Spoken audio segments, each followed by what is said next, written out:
Okay, so thanks for joining us for this little case study that we're talking about. And I'm joined with Martin Coburn from Natural Direction. And I've worked with Martin on a couple of projects together successfully in the online space. And so thank you very much, Martin, for joining me on this one.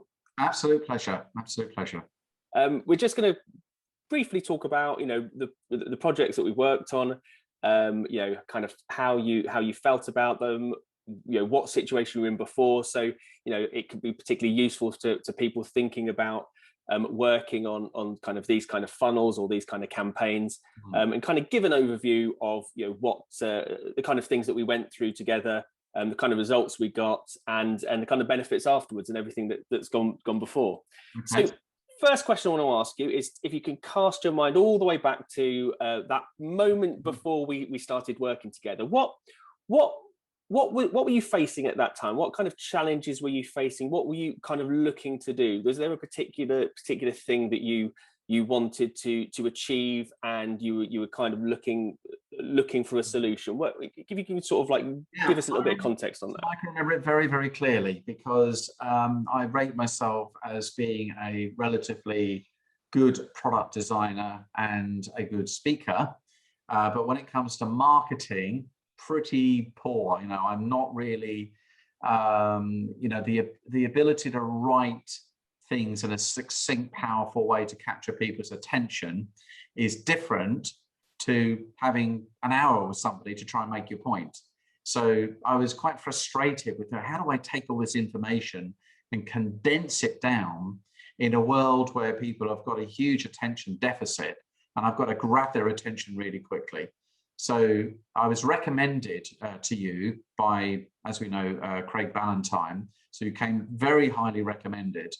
And we engaged in a conversation very early on. I talked to you about my frustrations not being able to, to write clear, succinct marketing messages. Because my ask was, how do I take a program that I've developed that I know works really well? I know people absolutely love it. But how do I get a complete newbie audience, somebody who's never heard of me, to understand the value of the program? Yeah, and so just a bit of context there and background for the viewer here, that you have a very successful consulting business, very successful in terms of working with corporates and working with executives on a one-to-one basis, and you were trying to do that classic thing of how do I package this up and present it in that way. And had you tried doing anything with it beforehand? What kind of other options had you looked at? Yeah, I'd spoken to a few people. We had engaged with another marketing organization, but I didn't really feel that they were asking the right types of questions or really understanding the consumer. And what I liked about your approach was that you went straight to, let's think about your client you're trying to target. Who is that person? Describe them to me. What are they like? What are they thinking? What are they doing? I know I have a very strong program to help people further their career, to take the next level in terms of either starting their business or whatever.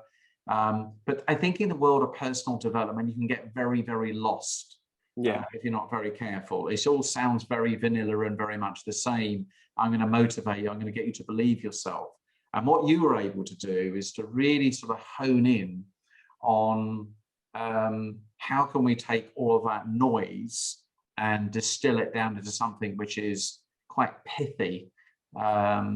And so that, it's targeting, finding that target audience and speaking to them directly. Yeah, I think that's a real challenge for a lot of people who create content or create programs that they sell in a very different way, and then when they move it to online, the opportunities, like you said, the opportunities to sell it are completely different. You don't have to pitch to people, you don't send proposals to people. You've got to very quickly put across what it is you're doing, but doing it in a way that's totally differentiated from all of the other noise out there. Did you have any kind of preconceptions as to what it might be like working with someone who a marketer who deals with online marketing? Because I imagine that lots of people have preconceptions as to what it's going to be like. I mean, I see a lot of stuff, and it comes across as being very American and too salesy. Yeah. And my big concern was that I don't want to, you know, it was definitely around that sort of, am I going to sound, is it going to be by pushed in people's faces? And was I going to be told, Martin, that the only way you're going to grab people's attention is if you tell them they're going to earn, you know, £1 million in the week after you actually doing your program. And you're going to give countless examples of how you've taken people from zero to hero in no time at all. And I just thought, I didn't want to get caught up in that. And I'd almost rather not do it, actually, because it's not like I was, you know, desperate to make money from this. I was already, as you said, a very successful corporate consultancy, but I was just interested in going for a more people-to-people market, business-to-consumer market. And so it's very different when somebody's parting with their own individual cash, yes, versus a corporate saying, go on this program. So that's what I really needed help with, but I didn't want to. I was also mindful of the fact that my corporate customers would also see this. Yes, that was the challenge. You had an existing list. Yeah, you have been nurturing that list. And of course, the danger with all of this is that you start putting content and copy in front of them that is incongruous with the way that you've been speaking as well. So anything that you needed to do needed to fit that approach at the same time. Keep your voice and make sure that it doesn't jar with that audience. Exactly. Yeah, And had you worked with other sort of strategists or agencies or anything else in order to put something like this together? And kind of what was your experience with that?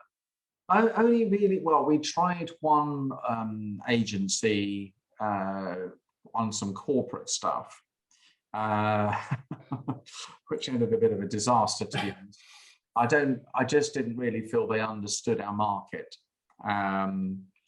And it was quite frustrating because I just think it didn't go very well for me. So my starting point behind doing this, as much as I needed help, I was kind of thinking, I was slightly nervous about the fact, am I going to spend all this cash and you're going to go away and work on it? And I'm going to have to sort of be polite and say, well, yeah, thanks very much, Jody, but you know, that's a bunch of pants and I'm not ever going to use it.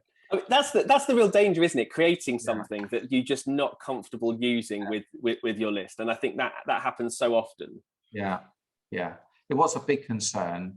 And the end result was great. You know, we got what we wanted I would say there were certain elements of it that jarred a little.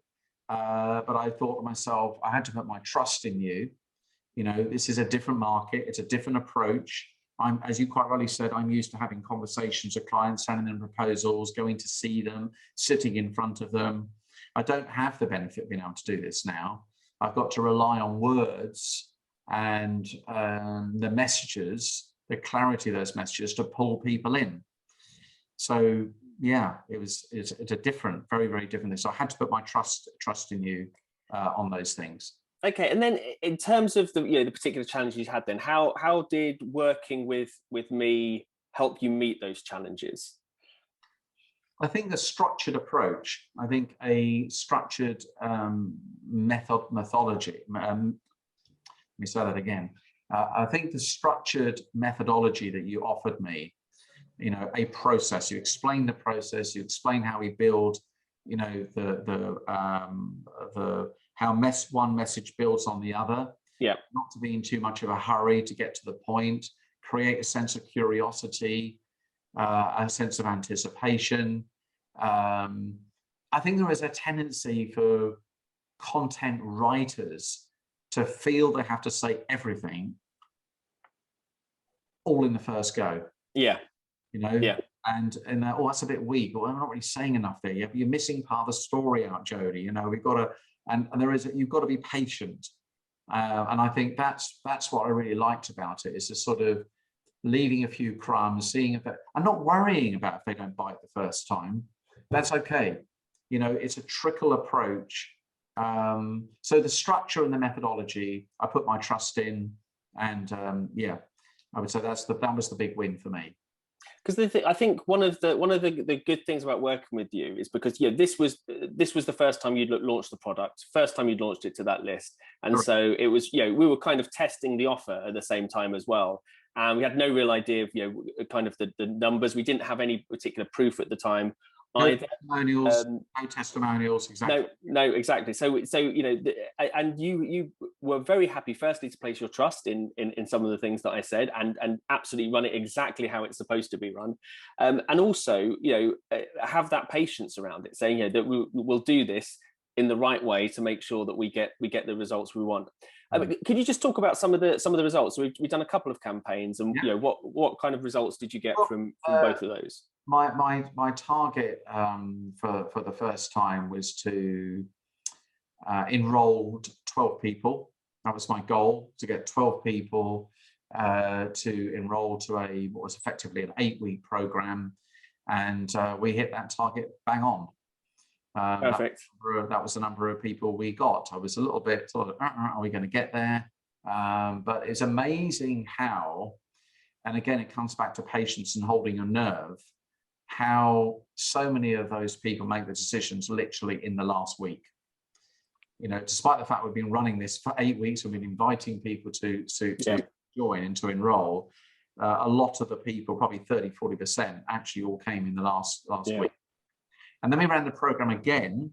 Well, there was a difference in the second program because you had the benefit of testimonials, because in that first program you got great results, absolutely brilliant results, and you completely took my advice in making sure that you filmed those testimonials and you did it with a kind of structure, and that fed into that second campaign. That's perfectly, right. Almost perfectly. Yeah. So again, the outcome this time was to get exactly the same number of people, because that was the optimum number of people. I really didn't want to work with any more than 12. And that was, again, part of the pitch. We weren't trying to get 50. This was a group coaching session. So it's not, a digital offer where we can get 100 subscribers. It was a group coaching. So I wanted another 12 people. But the difference this time is that we elevated the price. So we used good use of the testimonials, and built a evergreen sales funnel around that with those testimonials. And it worked very, very well. Yeah. And I think one of the other aspects of that was really interesting that you revealed is that with the first campaign, there's a lot of tendency to I think you did quite a lot of social media with it. You added in some other elements. I think in the second one, not only did we launch it at quite a strange time as well, around sort of the Christmas period with a view to starting in January, which is very unusual. But and I think we were both kind of like, oh, will this work? Will this not work? But it did work. But you were very, very busy at that time, so you didn't actually have much of an opportunity. So you did the almost perfect thing of just letting the campaign totally run by itself without actually adding anything else onto it. Quite honestly, I remember coming towards the end and thinking, geez, I haven't really focused on this. This is such a shame. Is this going to be okay? I really want to make sure this works. You can't keep, sending the same emails out over and over and over and over again. I was getting a bit jittery because I was thinking I haven't really paid attention to it. But it took care of itself. And we did a little bit more towards the end. We did a webinar, as you know, as part of the whole thing. And yeah, it did its magic. Yeah. And so, and then the other aspect of this is that the people that you're bringing on, the value that you're getting from the lifetime value isn't just that initial cost, because a percentage of all of those have continued on with working sort of group on a group basis as well. So you've got that recurring revenue that's bolted onto that as well. We created the program which is called Power Up, and we created a Power Up Connect group. So those sort of alumni, if you like, of that program are all now connected together. And as you said, yeah, some of them, 50% of them, then continued on with an advanced program, which is obviously a higher ticket price. Yeah. And really needed to be a smaller group. But yeah, so that's worked very well as well. So I think it's one of those situations that you have the benefit of having a program that works because you've used it in other things. So you've got a really, really good product, and really all that product needed was just reframing, in a kind of an approach to it. And when it's almost like a perfect situation. It's like a great product that we know is kind of we know it's proven for the sort of corporate audience, not so proven necessarily for that, but you know that you're going to get the results from it. And so if you know you're going to get the results, every launch always allows you then to build on the next launch, because you're always thinking about what testimonials can create and everything, and it kind of worked perfectly in that respect.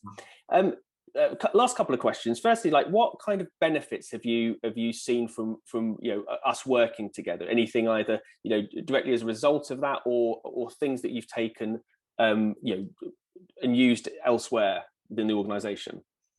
Well, quite a few, really. I mean, first of all, I'm very conscious of what I would sell my time for. Yeah. Right. So I always do this sort of mental arithmetic. I think, well, okay, if I was spending my own time on this, what would it cost me to do it? And actually, how long would it take me to do it? And I know how long it would take me to do this. It would take me an inordinate amount of time, because I'm just not very good at it. And I always believe. Well, the thing is, you were good at writing. That's the thing. It's not as if you were like an absolutely shocking writer, and it was all you could have probably muddled through to a certain extent. Maybe not with the sale, but in terms of the nurturing and everything else, you had the ability to communicate with the audience in a nice way. So there was always that tendency to think, oh, I can probably do all of this, but you didn't take that approach.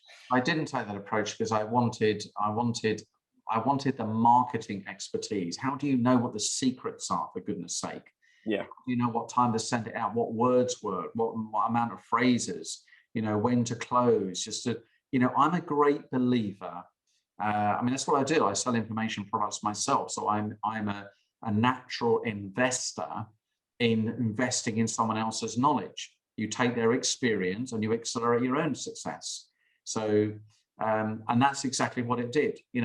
I haven't had to do 2 campaigns to try and work out what's going to work. They've worked straight away. Yeah. Right. So that's the number one benefit. Number 2 benefit is definitely saving on my personal time. And I would say another benefit is I've learned a lot in the process, and I'm able to take some of that education for me and my team and say, well, look, what have we learned about writing emails, and the sort of marketing approach to this particular market, and what can we apply in our corporate world? So it's definitely shaped my my thinking around that. Perfect. And obviously, we got cash through the door for the program as well. So and I never really did it, to be honest, as a major income earner. That to me is a longer term thing. It's only numbers is what I'm particularly interested in, and I just want to carry on working with you to try and build up that number, so that we can actually sell purely digital programs as well, without the coaching aspect. Yeah, absolutely. And I think it's the natural progression, doing a few launches, making sure that, that the marketing approach works, that the messaging works, that we're hitting things on the head, getting those really important testimonials in, which are all great assets, digital assets that we can then use to do it. And then, moving to a completely digital program that people can self-serve with and everything. It's just, it's kind of like the perfect way to do it. Final question for you. If you haven't worked with me, if you hadn't been recommended by Craig, where would you be now in terms of this project? Where do you think you'd be now? Well, that's a good question. I'm probably frustrated. As you said, it's not like I'm an appalling writer. I can write things. I can speak reasonably well, so I can put coherent messages together.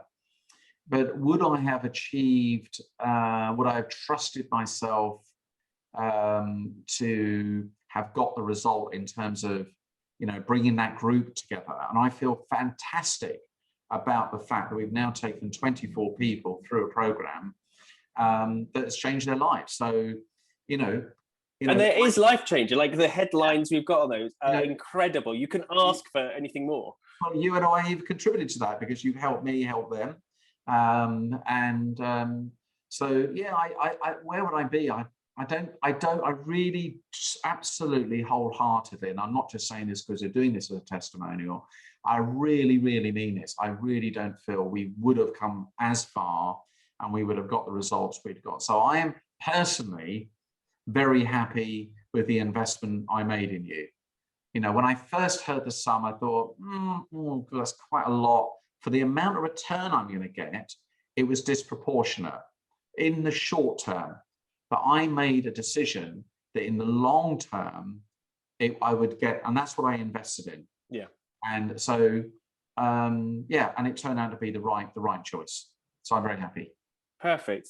Well, that's brilliant. Well, thank you so much for taking the time, Martin, to talk about your experience. And you know, you've been an incredible client. You know, doing, you know, soaking up all that knowledge, asking the right questions. You know, genuinely, your team genuinely interested in how different aspects of it working. So you can see it's all being soaked up. It's all becoming part of the organisation, and then, you know, trusting the process and letting it run in a way that allows you to, you know, for it to fully work.